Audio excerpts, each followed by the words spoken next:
بسم اللہ الرحمن الرحیم۔ السلام علیکم اسٹوڈنٹس۔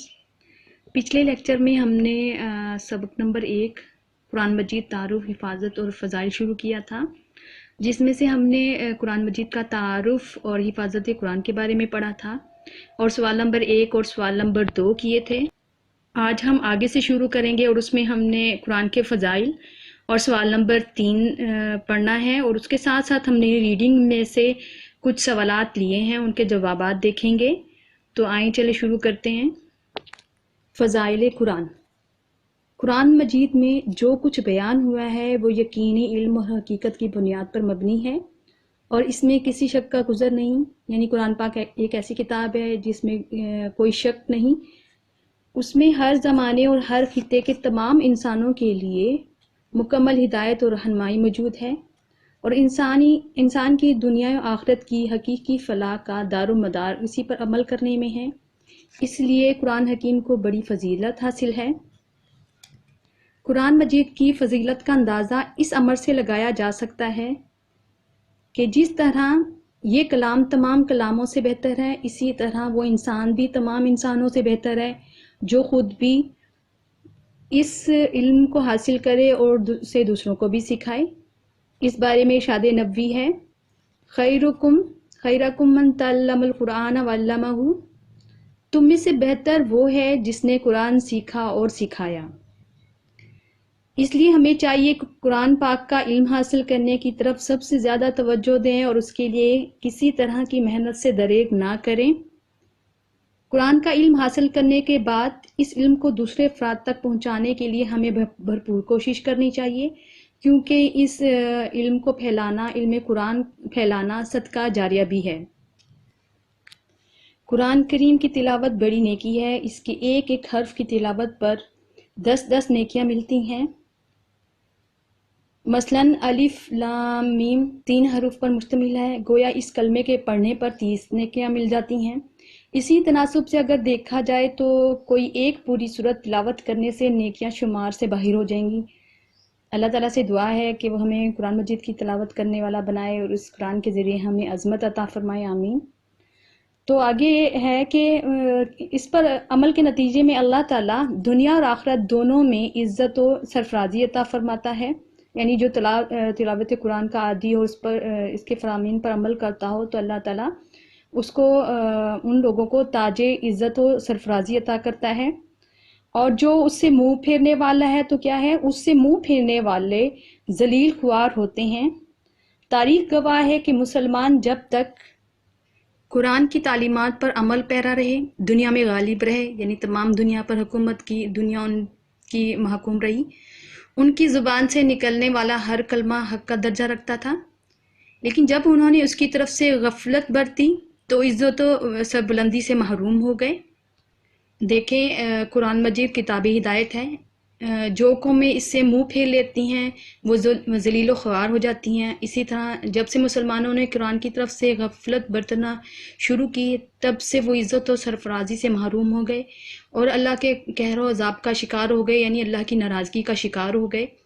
اسی بات کو شاعر مشرق علامہ اقبال کچھ یوں پیش کرتے ہیں، وہ زمانے میں معزز مسلمان ہو کر اور تم خوار ہوئے تاریک قرآن ہو کر۔ اور اس بات کے بارے میں رسول پاک صلی اللہ علیہ وآلہ وسلم نے ہمیں پہلے ہی یہ بات بتا دی تھی اس بارے میں، کہ یہ بات رسول اکرم صلی اللہ علیہ وآلہ وسلم نے پہلے ہی ارشاد فرما دی تھی کہ اللہ تعالیٰ بہت سی قوموں کو اس قرآن کی وجہ سے سربلندی عطا فرمائے گا اور بہت سی دوسری قوموں کو اس غفلت کی وجہ سے گرا دے گا۔ اس لیے ہمیں چاہیے کہ ہم قرآن پاک کی تلاوت کریں، اس کو سمجھیں اور اس کی تعلیمات پر عمل کرنے کی کوشش کریں۔ تو آج ہمارا سبق مکمل ہو گیا ہے۔ اب ہم اس کا سوال نمبر 3 دیکھیں گے۔ سوال نمبر 3، فضائل قرآن پر نوٹ لکھیے۔ وہ ہم نے اپنے نوٹ سے اس کو لرن کرنا ہے، اس کو دیکھنا ہے وہاں سے۔ اس سوال کا جواب یہاں پر تھوڑا سا تفصیل میں بیان کیا گیا ہے، آپ نے اس کو یہاں سے یاد کرنا ہے۔ قرآن مجید کے فضائل پر نوٹ لکھیں۔